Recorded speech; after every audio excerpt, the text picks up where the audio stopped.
Atrial fibrillation, or A-fib, is an irregular heartbeat that can cause poor blood flow. It can lead to blood clots, stroke, and in some cases, heart failure. Doctors say it's important to see your doctor if it feels as if your heart skips a beat or if you feel as if something is not quite right.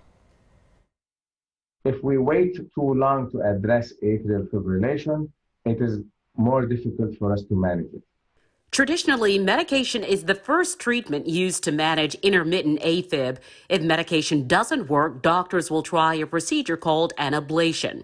Dr. Wozni led a clinical trial which found a certain type of ablation is safe and more effective as the initial treatment. Researchers looked at more than 200 patients at 24 hospitals around the United States. Patients received the standard medication or a cryoballoon ablation. Well, after a year, 75% of people who had the ablation were still free from AFib.